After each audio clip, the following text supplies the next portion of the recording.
জুমার দিন শুরু হয়ে গেছে বৃহস্পতিবার সন্ধ্যা থেকে, যে আমলের সওয়াব পৃথিবীতে অন্য যে কোনো আমলের চাইতে বেশি।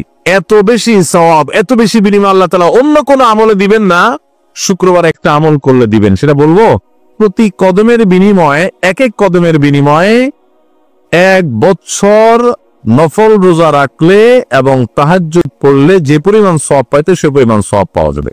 অনেক উলামা ইকরাম বলেছেন, কোরআন এবং হাদিসে শত শত হাজারো আমলের যত ফজিলতের কথা বর্ণিত আছে, এত বিপুল পরিমাণ, এত অল্প সময়ে এত অল্প পরিশ্রম করে এত বিপুল পরিমাণের সওয়াব, আখিরাতের কারেন্সি। দুনিয়াতে টাকা দিয়ে চলি আমরা, আখিরাতের কারেন্সি সওয়াব, এত বিপুল পরিমাণ সওয়াব পাওয়া যাবে, অন্য আরেকটা আমল পাওয়া যায় না। 100 কদম মসজিদের দূরত্ব হয়, তাহলে সে এই 5টা কাজ করার মাধ্যমে, সহজ 5টা কাজ আমরা তো এমনিই করি, নিয়ত করে করব এখন থেকে। আজকে বৃহস্পতিবার সন্ধ্যা থেকে যে দিনটি শুরু হয়েছে সেটি হলো শুক্রবার।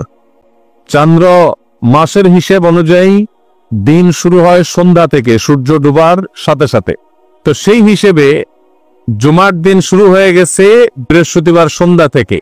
আর জুমার দিন যখন শুরু হয়ে যায়, এই পুরো 24 ঘন্টা বৃহস্পতিবার সন্ধ্যা থেকে নিয়ে বৃহস্পতিবার দিবাগত সারা রাত এবং শুক্রবার সকাল থেকে নিয়ে শুক্রবার সন্ধ্যা পর্যন্ত, এই পুরো সময়ে আমাদেরকে নবী সাল্লাল্লাহু আলাইহি সাল্লাম একটা বিশেষ আমলের নির্দেশ দিয়েছেন, আর সেটি হলো দুরুদের আমল। নবী করিম সাল্লাল্লাহু আলাইহি সাল্লাম পরিষ্কার ভাষায় বলেছেন, আকফিরু আলাইয়া মিনাস সালাতি মিন ইয়াউমিল জুমআতি ওয়া লাইলাতিল জুমআহ ফাইন্না সালাতাকুম মা'রুদাতুন আলাই। তোমরা জুমার রাতে অর্থাৎ বৃহস্পতিবার দিবাগত রাতে এবং জুমার দিনে অর্থাৎ শুক্রবার সকাল থেকে সন্ধ্যা পর্যন্ত, এই পুরো সময়ের মধ্যে আমার প্রতি বেশি থেকে বেশি দুরূদ প্রেরণ করবে, দুরূদ পাঠ করবে। কারণ তোমরা যে দুরূদগুলো পাঠ করো, সেই দুরূদগুলো আমার কাছে আল্লাহর ফেরেশতারা উপস্থাপন করেন, কে কোথা থেকে কোন সময় কতবার কিভাবে দুরূদ পাঠ করেছে।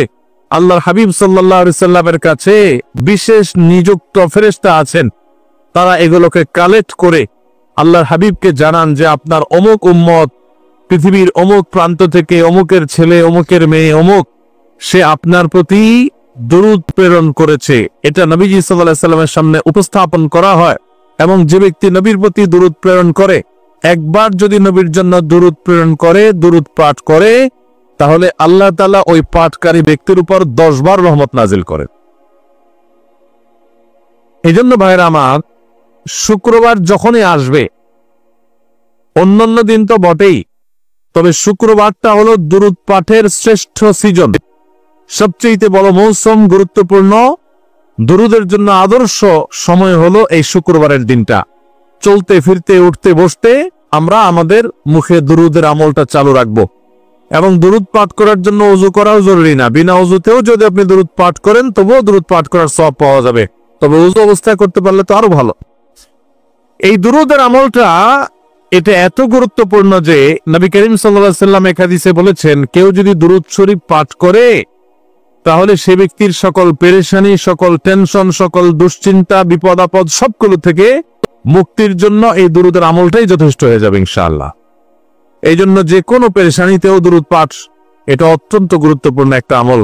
শুক্রবার যখনই আসবে, আজ থেকে আমরা সারা জীবনের জন্য অভ্যাস করে নেই, বাসার লোকদেরকে মনে করাবার জন্য, স্মরণ করাবার জন্য আমরা জোরে জোরে দুরূদ পাঠ করব। বৃহস্পতিবার সন্ধ্যা থেকে নিয়ে একেবারে শুক্রবার সন্ধ্যার আগ পর্যন্ত একটু জোরে জোরে আওয়াজ দিয়ে অন্যকে স্মরণ করানোর উদ্দেশ্যে আমরা পড়ব। আর নিজে মনে মনে যতটুকু সম্ভব পাঠ করব। বিশেষ কোনো দুরূদ পাঠ করতে হবে এমন কোনো জরুরি না, আপনি শুধু সাল্লাল্লাহু আলাইহি সাল্লাম পড়লেও দুরূদ পাঠের সওয়াব পাবেন। তবে সবচেয়ে উত্তম দুরূদ হলো দুরূদ ইব্রাহিম, যেটা আমরা নামাজে পড়ি। আল্লাহুম্মা সাল্লি আলা মুহাম্মাদ ওয়া আলা আলি মুহাম্মাদ কামা সাল্লাইতা আলা ইব্রাহিম ওয়া আলা আলি ইব্রাহিম ইন্নাকা হামিদুম মাজিদ। আল্লাহুম্মা বারিক আলা মুহাম্মাদ ওয়া আলা আলি মুহাম্মাদ কামা বারাকতা আলা ইব্রাহিম ওয়া আলা আলি ইব্রাহিম ইন্নাকা হামিদুম মাজিদ। দুরূদ পাঠের মধ্যে কি আছে? দুরূদ পাঠের মানেটা কি? দুরূদ পাঠ মানে হলো নবী সাল্লাল্লাহু আলাইহি সাল্লামের জন্য আল্লাহর কাছে দোয়া করা, আল্লাহর কাছে আহ্বান করা। আপনি দুরূদ পাঠ করলেন মানে হলো আল্লাহর কাছে দরখাস্ত করলেন। দুরূদ পাঠের মানে হলো নবী সাল্লাল্লাহু আলাইহি সাল্লামের জন্য দোয়া করা। এই জন্য আমরা যখন দুরূদ পাঠ করব তার মানে হলো আমরা দোয়া করলাম, হে আল্লাহ আপনি আপনার হাবিবের প্রতি রহমত নাজিল করেন। আল্লাহ তো তার রাসূলের প্রতি এমনিই রহমত নাজিল করবে, আপনি দোয়া করলেও করবে, আপনি দোয়া না করলেও, কিন্তু আপনি দোয়া করলে মাঝখান থেকে আপনি সৌভাগ্যবান হয়ে যাবেন ইনশাআল্লাহ। সবাই আমলটা করবো তো ইনশাআল্লাহ। আল্লাহ আমাদের সবাইকে তৌফিক দান করো। ভাইরা আমার, জুমার দিন যখন শুরু হয়ে যায় তখন আমরা এই দুরূদ পাঠের আমলের পাশাপাশি আরো কিছু আমল আছে যেগুলো করবে। এর ভিতরে আরেকটা আমল হলো জুমার দিন শুক্রবারে দুরূদ পাঠ ছাড়াও আরো একটা আমল আছে ভাই, যে আমলের সওয়াব পৃথিবীতে অন্য যে কোনো আমলের চাইতে বেশি। এত বেশি সওয়াব, এত বেশি বিনিময় আল্লাহ তাআলা অন্য কোনো আমলে দিবেন না, শুক্রবার একটা আমল করলে দিবেন। সেটা বলবো, সে আমলটা হলো নবী করিম সাল্লাল্লাহু আলাইহি সাল্লাম বলেছেন, মান বাক্কারা ইয়াউমাল জুমআতি ওয়াবতাকার, যে ব্যক্তি জুমার দিন আগে আগে ঘুম থেকে উঠবে, ফজর নামাজ তো জামাতের সাথে পড়তেই হবে এবং মসজিদেও আগে আগে যাবে, আর ওয়াগাসসালা ওয়াগতাসাল, ভালো করে উত্তম রূপে গোসল করবে। জুমার দিন উপলক্ষে গোসল করা সুন্নাত। হ্যাঁ, যে গোসল করবে উত্তম রূপে, ফরজ গোসল হলে ফরজ গোসল করবে, নফল গোসল হলে নফল গোসল করবে জুমার দিন। এবং সুম্মা মাশা ইলাল মসজিদি ওয়া লাম ইয়ারকাব, ওয়া মাশা ইলাল মসজিদি ওয়া লাম ইয়ারকাব, এবং মসজিদে পায়ে হেঁটে হেঁটে যাবে, কোনো বাহনে যাবে না। এরপরে সুম্মা দানা মিনাল ইমাম, মসজিদে যে জুমার দিন ইমামের যদি খুব কাছে কাছে যেতে পারে, ওয়ালাম ইয়ালগু, এবং কোন অনর্থক কোন কথাবার্তা না বলে, যে আমল করলো, তেলাওয়াত করলো, দুরূদ পড়লো, বসে থাকলো, ওয়াজ শুনলো, খুতবা শুনলো, এইভাবে যদি নিরিবিলি সে মসজিদে যায় এবং ইমামের কাছাকাছি গিয়ে বসে, তাহলে মোট কয়টা কাজ হলো? সকালে আগে আগে উঠা, মসজিদে আগে আগে যাওয়া জুমায়ও, দ্বিতীয়ত হলো গোসল করা উত্তম রূপে, 3 নম্বর হলো মসজিদে পায়ে হেঁটে যাওয়া, 4 নম্বর হলো ইমামের কাছাকাছি গিয়ে বসা, তার মানে আগে আগে যেতে হবে সেজন্য, আর জন্য ঘাড়ের উপর দিতে যাওয়া নিষেধ, আগে আগে যেতে হবে, ইমামের কাছাকাছি বসতে হবে। আর 5 নম্বর হলো কোন অনর্থক কাজ করা যাবে না, অনর্থক কথা বলা যাবে না। মসজিদে গিয়ে আড্ডা মারলেন, কথা বললেন, গল্প করলেন, এগুলো করা যাবে না।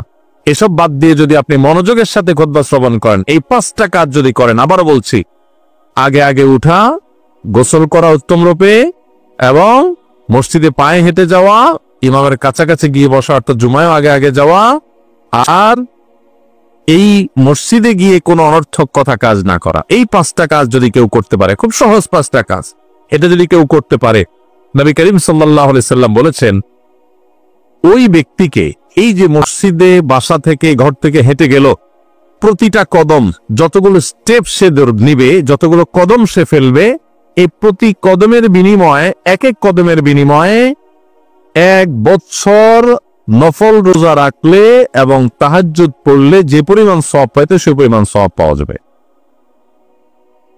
1 বছর রাত জেগে ইবাদত করা এবং 1 বছর নফল রোজা রাখার সওয়াব পাওয়া যাবে। তাহলে যদি কারো বাড়ি থেকে 100 কদম মসজিদের দূরত্ব হয়, তাহলে সে এই 5টা কাজ করার মাধ্যমে, সহজ 5টা কাজ, আমরা তো এমনিই করি, নিয়ত করে করব এখন থেকে, যে আমি আগে আগে ঘুম থেকে উঠবো, যত দেরিতে ঘুমাই না কেন রাতে, যদিও দেরিতে ঘুমানো উচিত না, তারপর শুক্রবার ফজর আমাকে আগে উঠতে হবে। কারণ জানেন, শুক্রবার ফজরের নামাজ জামাতের সাথে পড়া হলো সারা বছরের, সারা জীবনের সবচেয়ে শ্রেষ্ঠ নামাজ। নবী করিম সাল্লাল্লাহু আলাইহি সাল্লাম বলেছেন, আফদালুস সালাতি সালাতুল ফজর ইয়াউমাল জুমআতি মাআল জামাআ, পুরুষদের জন্য তার সারা জীবনের মধ্যে সবচেয়ে শ্রেষ্ঠ নামাজ হলো জুমার দিনে শুক্রবারের ফজরের নামাজ জামাতের সাথে পড়া। আমরা অনেকেই জুমা পড়ি ঠিকই, কিন্তু ফজরের নামাজ শুক্রবারে আমাদের ঘুমে চলে যায় বা বাসায় পড়ি আমরা। তো এই জন্য এই দিনটাতে এমনিতেই ফজরের গুরুত্ব বেশি, জুমার দিনে আবার ফজরের গুরুত্ব আরো বেশি। এই জন্য শুক্রবারে, যখনই শুক্রবার আসবে, বৃহস্পতিবার রাতে পাক্কা নিয়ত করে, ভালো করে অ্যালার্ম দিয়ে অন্যদেরকে বলে তারপর ঘুমাইতে হবে যে ফোনে আমাকে ডেকে দিবা। তাহলে এই কাজগুলো যদি আমরা করি, আগে আগে ঘুম থেকে উঠি, এবং গোসল তো এমনিই করি, একটু ভালো করে নিয়তে করলাম, এবং পাইনটে আসবে নিয়তে যে সওয়াবটা পাওয়া যাবে, ইমামের কাছাকাছি গিয়ে বসলাম এবং কোন অনর্থক কথা কাজ করলাম না, আল্লাহ তাআলা প্রতি কদমে 1 বছরের ইবাদতের সওয়াব দান করবেন।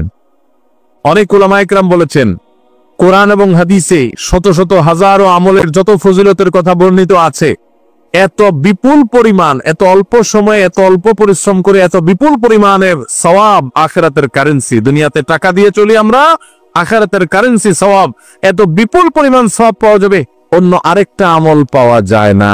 অতএব এই জুমার দিনে আমলটা করবো তো ইনশাআল্লাহ। আল্লাহ আমাদের সবাইকে তৌফিক দান করুন। ভাইরা আমার, মা বোনরা যারা আছে তারা হয়তো মন খারাপ করবেন যে আমরা তো আমল করতে পারবো না। তাদেরকে বলতে চাই, প্রথম কথা হলো কিছু কিছু আমল আল্লাহ তাআলা পুরুষদেরকে সুযোগ দিয়েছেন আবার কিছু মহিলাদের জন্য। যেমন মহিলারা যদি হজ করে, তাহলে মহিলাদের হজকে নবী করিম সাল্লাল্লাহু আলাইহি ওয়াসাল্লাম জিহাদের সমতুল্য বলেছেন, যেটা পুরুষদের জন্য প্রযোজ্য না। আবার মহিলারা যদি সন্তান প্রসব করতে গিয়ে মারা যান, শাহাদাতের মর্যাদা পাবে, যেটা পুরুষ কাজ করতে গিয়ে মরলেই শাহাদাতের মর্যাদা পাবে না। এরকম আরো বহু বিষয় নারীদেরকেও বিশেষত্ব দেওয়া হয়েছে। তারপরও জুমার দিনের এই আমলের সওয়াবটা আমাদের বোনরা মায়েরাও পেতে পারেন। কিভাবে? নাম্বার 1, তাদের বাসায় যে পুরুষরা আছে, ছেলে আছে, বাবা আছে, ভাই আছে, স্বামী আছে, তাদেরকে উৎসাহ উদ্বুদ্ধ করে প্রেরণা দিয়ে এই আমলটা যদি করাইতে পারে এবং তাদেরকে শিখাই দিলেন, বুঝাই দিলেন, জানাই দিলেন এবং তাদেরকে উৎসাহ দিয়ে ফজরে উঠাই দিলেন, জুমা আগে পাঠাই দিলেন, বলে দিলেন ঠিকমতো, তাহলে যে ব্যক্তি কোনো ভালো কাজের পথ কাউকে দেখায়, আদ-দাল্লু আলাল খাইরি কাফাইলিহি, তাহলে ওই ব্যক্তি ওই কাজটা করে যে পরিমাণ সওয়াব পাবে, যে কাজটা দেখাইলো তাকে, যে পথটায় পরিচালিত করলো, উদ্বুদ্ধ করলো, সে তাকে বের করে দিল, সাহায্য করলো, তাকে আল্লাহ তাআলা অনুরূপ সওয়াব দান করবেন। আবার সেই সাথে আরেকটা 3 নম্বর করণীয় হলো মা বোনদের, যে এই বিষয়ে অন্যদেরকে জানাজানি করলেন, অন্য পুরুষদের মধ্যে দাওয়াতের কাজ করলেন, পর্দার মধ্যে থেকেই যেভাবে তাদের মধ্যে প্রচার করা সম্ভব, তার মাধ্যমে যত মানুষ আমল করবে ইনশাআল্লাহ তাদের সমতুল্য সওয়াব পাবেন। নাম্বার 4, মা বোনরা এই একই সওয়াব পাওয়ার জন্য তাদের সুযোগ হলো যে তারা যদি নিয়ত করেন যে আল্লাহ, আমি যদি পুরুষ হতাম এবং সুযোগটা আমি নিতে পারতাম তো কোনোভাবে আমি ছাড়তাম না, পাক্কা যদি নিয়ত করে, তাহলে আল্লাহ তাআলা ওই মা বোনদেরকে আমলটা না করলেও এই পরিমাণ সওয়াব দান করবেন। কারণ নবী সাল্লাল্লাহু আলাইহি ওয়াসাল্লাম বলেছেন, মান হাম্মা বিহাসানাতিন ফালাম ইয়ামালহা, কোন ভালো কাজের কেউ প্রতিজ্ঞা করছে কিন্তু করতে পারে নাই কোনো কারণে, আল্লাহ তাআলা তাকে সমান সওয়াব দান করবেন। অতএব আমরা সবাই চেষ্টা করব তো ইনশাআল্লাহ। আল্লাহ তাআলা আমাদের সবাইকে তৌফিক দান করুন। তাহলে শুক্রবারের 2টি আমলের কথা আমরা 3টি আমলের কথা আমরা জানলাম। এক হলো দুরূদ শরীফ বেশি বেশি পড়া, 2 নম্বর হলো শুক্রবার ফজর নামাজটা জামাতের সাথে বিশেষ গুরুত্বের সাথে পড়া, আর 3 নম্বর হলো শুক্রবারে জুমার দিনে 5টা ছোট ছোট কাজের মাধ্যমে প্রতি কদমে 1 বছর ইবাদতের সওয়াব লাভ করা। আল্লাহ আমাদের সবাইকে আমলের তৌফিক দান করুন। আরেকটা গুরুত্বপূর্ণ আমল আছে, শুক্রবারে সূরা কাহফ তেলাওয়াত করবেন। আরেকটা আছে আসরের পরে দোয়া কবুল হয়। শুক্রবারে একটা সময় আছে দোয়া কবুল হয়, হাদিসে এটা ফিক্স করা হয় নাই, কিন্তু মুহাদ্দিসে অনেকেই ধারণা করেছেন সেটি হলো আসরের পরে মাগরিবের আগ পর্যন্ত। যেখানে যে অবস্থায় থাকেন ওই অবস্থায় আপনি মনে মনে আল্লাহর কাছে দোয়া শুরু করবেন। আর যদি নিরিবিলি হাত তুলে কিবলামুখী হয়ে আল্লাহর কাছে দোয়া করতে পারেন সেটা আরো ভালো। আল্লাহ তাআলা আমাদের সবাইকে জীবনে যতগুলো আমরা শুক্রবার পাবো সবগুলোকে সর্বোত্তম ব্যবহার করার তৌফিক দান করুন। আমিন।